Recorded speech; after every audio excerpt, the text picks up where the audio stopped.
Les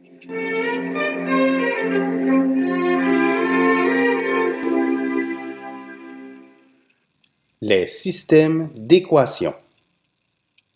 Bonjour.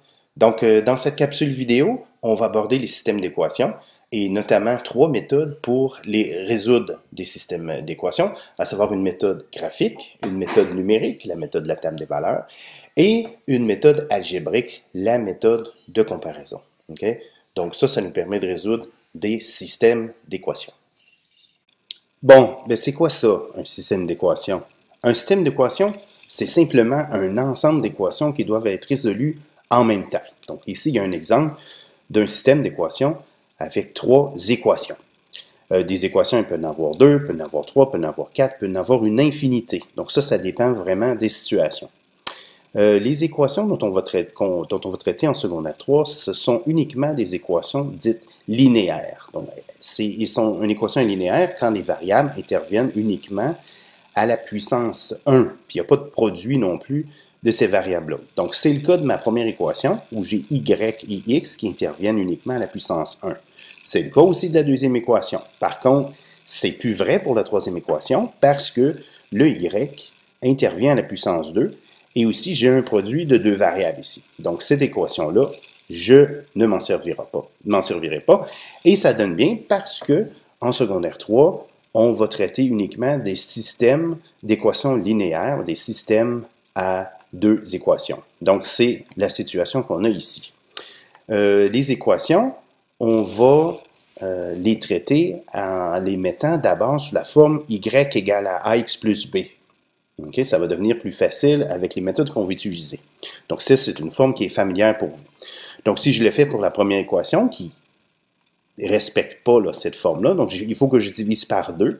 Donc, je divise par 2, le 2 ici va devenir un 1, le 6 va devenir un 3, puis le moins 4 va devenir un moins 2. Donc, c'est ce que je fais ici. Et maintenant, je suis prêt à commencer mon analyse.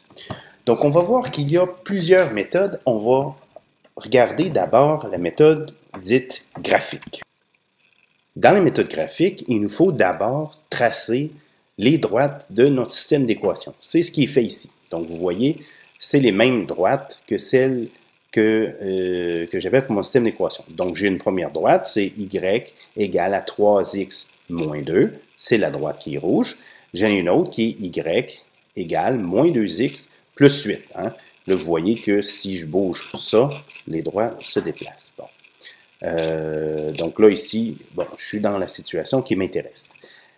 Là, vous remarquerez que si je veux résoudre mon système d'équations, ça veut dire qu'il faut que je trouve des valeurs de x et de y qui répondent en même temps au système d'équations.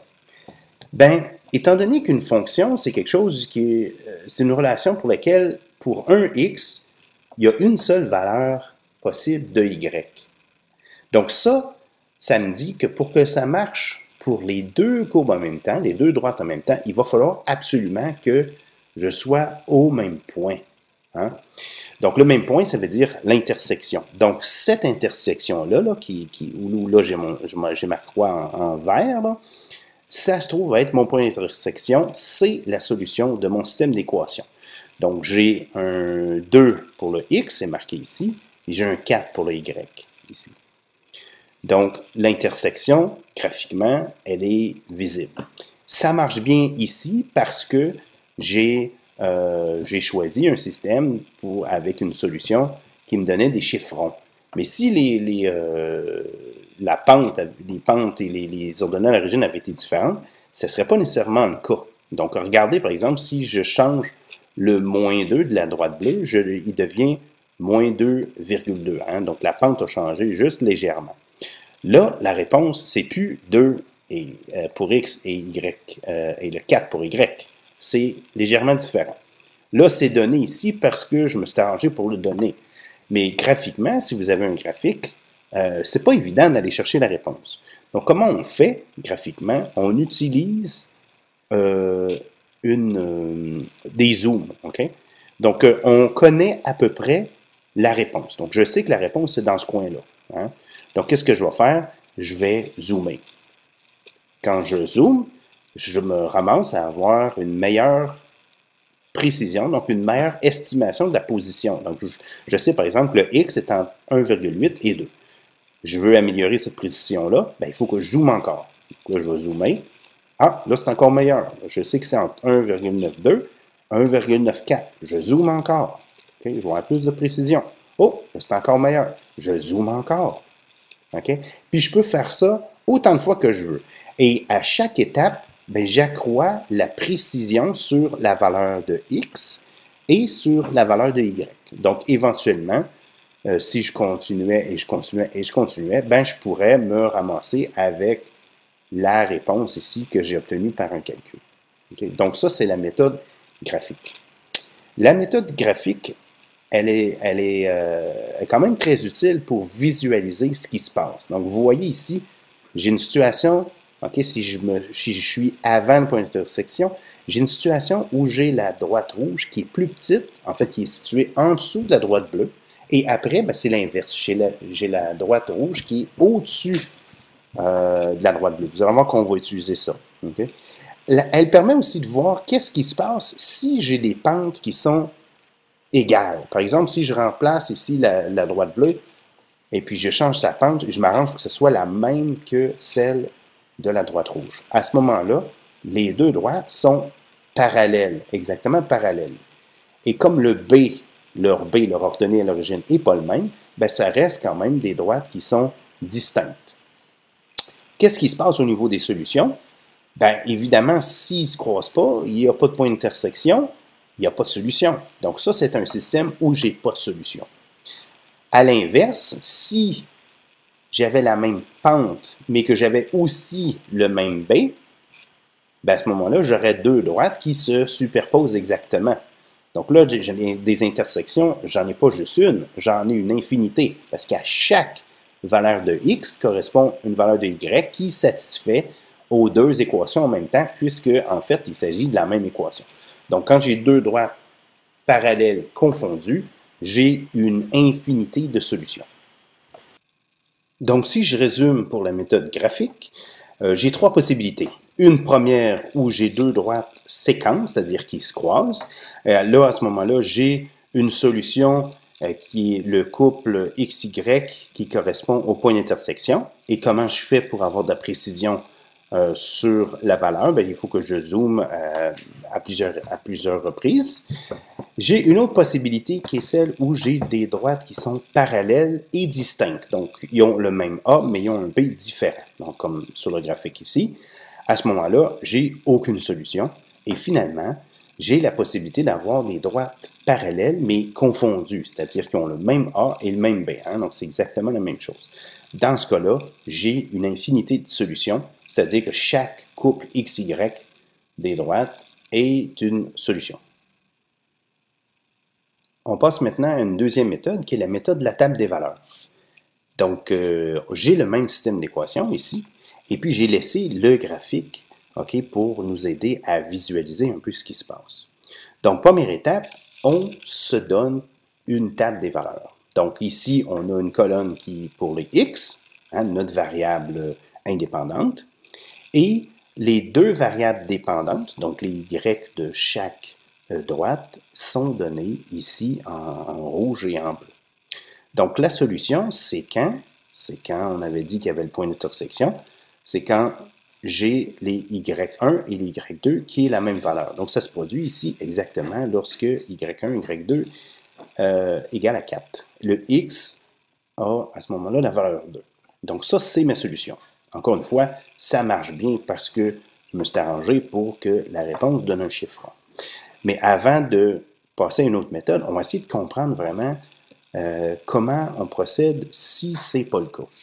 Donc là, il faut regarder bien ce qui se passe en haut de la solution, puis en bas de la solution. Donc, vous voyez qu'ici, en haut, hein, j'ai mon chiffre en rouge qui est plus petit que le chiffre en bleu.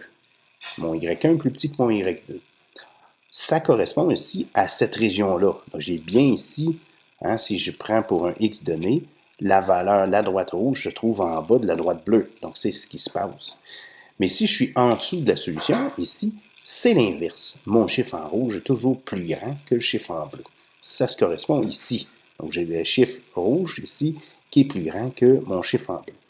Donc, c'est comme ça qu'on va être capable, OK, de trouver une solution lorsque ça ne donne pas un beau chiffre. Donc, je vous donne un exemple. Ici, j'ai un système qui est très semblable. Là, au lieu de mettre un 3 ici, on a remplacé et on a mis un 1. Et vous allez voir que ça fait toute une différence. Donc, je commence par trouver la table des valeurs de ce truc-là. Donc, j'ai mes x, hein, c'est moi qui les ai déterminés, et les variables indépendantes, ben, ils dépendent de ces deux règles-là.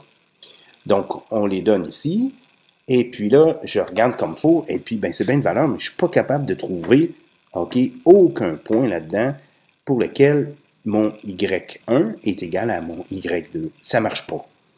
Mais par contre, je regarde qu'ici en haut, le chiffre en rouge est plus petit que le chiffre en bleu. Là, c'est le cas encore. Et puis là, à un moment donné, oups, ça l'a changé. Donc, il y a comme une cassure ici où je passe d'un côté où y est plus petit que mon y1 est plus petit que mon y2 à un côté où mon y1 est plus grand que mon y2. Donc, je sais que la solution, le point d'intersection, il va se passer entre 3 et 4. Donc, comment que je fais pour trouver la solution? Bien, je suis obligé de faire, avec le graphique, j'avais fait un zoom. Bien là, on va faire la même chose. Donc, je me fais une autre table des valeurs, mais cette fois-là, au lieu d'aller de 0 à 10, bien, je vais me restreindre à la région où je sais qu'il y a la solution. Donc, je vais partir de 3,0 jusqu'à 4,0. Et puis là, je fais la même chose. Okay? J'ai la table des valeurs, mon x, mon y1, mon y2. Et puis là, je regarde, qu'est-ce qui se passe? Là, ça va être la même affaire. J'ai mon y qui est plus petit, mon y1 qui est plus petit que mon y2, encore, et oups, ici, encore, ça change. Okay? Donc, j'ai une autre cassure qui est ici, entre mon 3,3 et 3,4. Donc, si je veux plus de précision, ben, je vais être obligé de me tracer une autre table des valeurs. Donc là, encore une fois, j'ai mon x, mon y1, mon y2. Et puis là, je regarde encore qu'est-ce qui se passe, puis je dis, oups, encore une fois, ça change à ce point-là. Donc, je sais maintenant que ma réponse, ça correspond à x qui est entre 3,33 et 3,4. Donc, si j'arrondis, ben, je pourrais aller voir au chiffre avec un autre tableau qu'est-ce qui se passe, je pourrais arrondir. Mais là, ici, je sais pour sûr que la réponse, si j'arrondis au dixième près, ça va être 3,3 parce que ici, le chiffre des centièmes, je sais que c'est entre 3 et 4, donc c'est plus petit que 5. Donc, je sais certainement que si j'arrondissais au dixième, ma réponse, ce serait 3,3. Pour ce qui est des Y, ben, là, j'ai une réponse qui est entre, ça serait ici entre 1,3 et 1,4. Là, je pourrais donner, je donnerais 1,3. Mais là, il faudrait, si on veut plus de précision, ben, il faut continuer ce processus-là plusieurs fois, à plusieurs reprises. Donc ça, c'était pour la méthode des tables des valeurs. Maintenant, il y a une méthode algébrique, donc qui va être beaucoup plus pratique que les méthodes itératives qu'on vient de faire, là, les méthodes graphiques, puis les méthodes avec la table des valeurs. Le concept de base de la méthode de comparaison, c'est la chose suivante, c'est que si A égale à B et que B égale à C, forcément, A égale à C. Et c'est ça qu'on va exploiter ici. Donc, si je faisais un exemple numérique, si j'avais 10 plus 2 qui est égal à 12 et 3 fois 4 qui est égal à 12, ben, les deux sont égales à 12. Ça voudrait dire que 10 plus 2 est égal à 3 fois 4.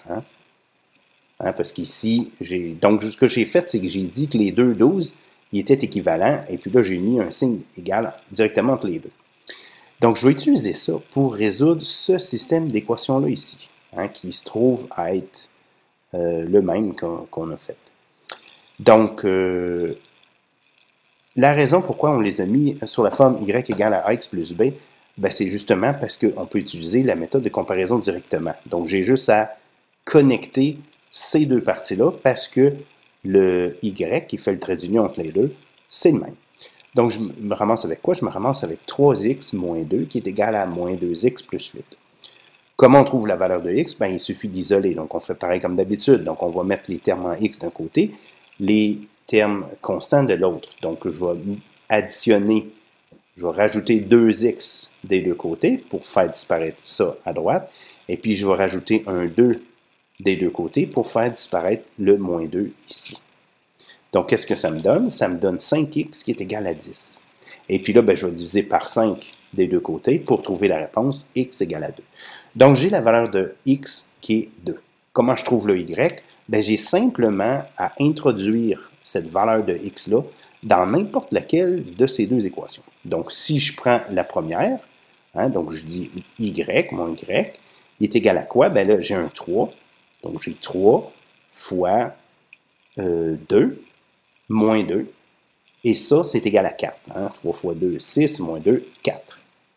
Ceux qui ne me croient pas, j'aurais pu tout aussi bien utiliser l'autre équation. Hein? Si je disais y est égal à moins 2 fois 2, plus 8, le 8 qui est là, j'obtiens aussi 4.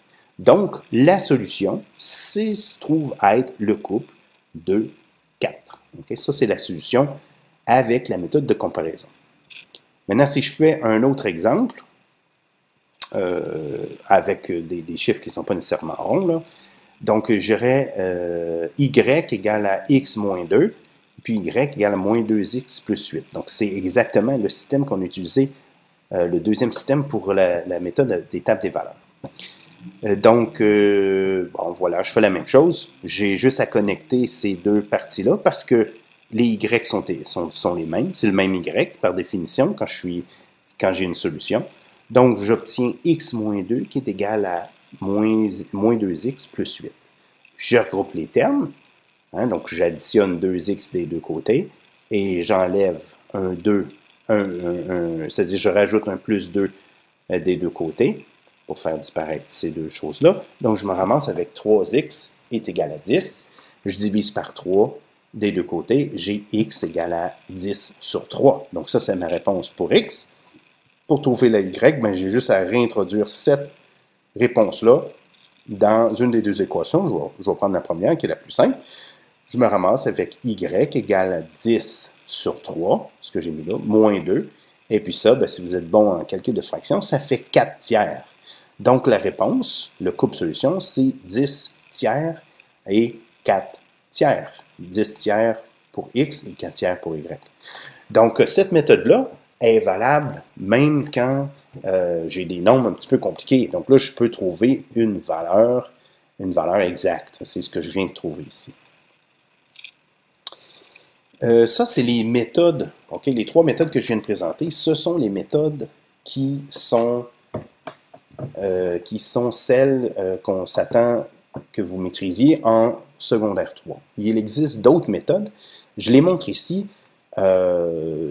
pour votre culture, mais il n'y a pas de crainte là, si vous ne les maîtrisez pas tout de suite. Ce n'est pas au programme directement, mais je pense que c'est quand même instructif de les voir une première fois. En fait, celle-là, la première, c'est la méthode de substitution. Vous l'avez déjà vue. On ne l'a pas utilisée formellement pour résoudre des systèmes d'équations, mais vous l'avez déjà vu. Par exemple, lorsqu'on dit qu'on a un cercle, par exemple, qui est, dont le rayon, c'est 2x moins 1. Hein? C'est une valeur algébrique. Puis là, on veut savoir c'est quoi l'aire du cercle. Ben, qu'est-ce qu'on fait?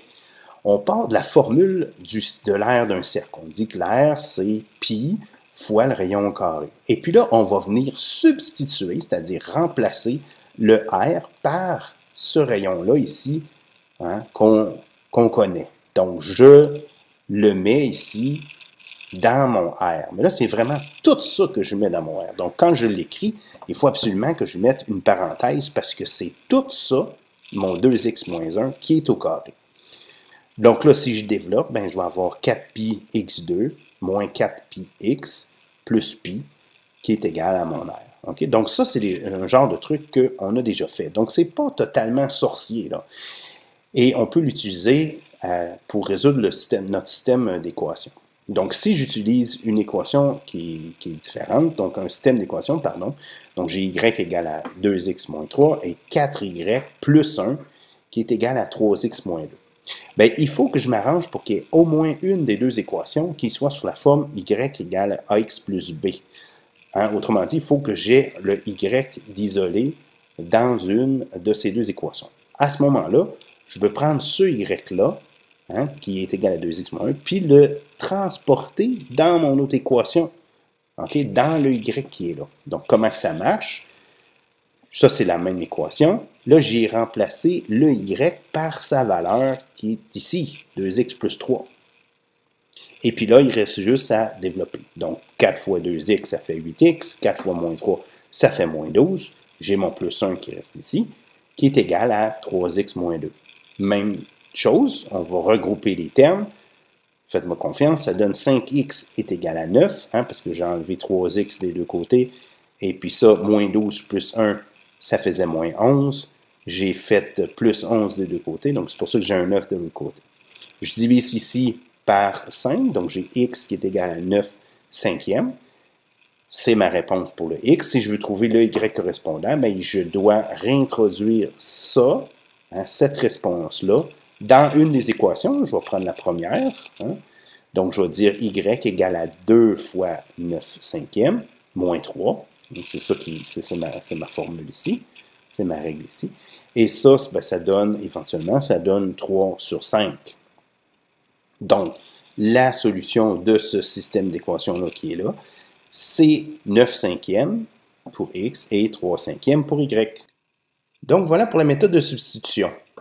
La dernière qui nous reste à voir, qui, elle aussi, elle n'est pas au programme de secondaire 3, donc il n'y a pas de panique là, si vous ne la maîtrisez pas. Là, je vais juste vous la montrer comme une introduction.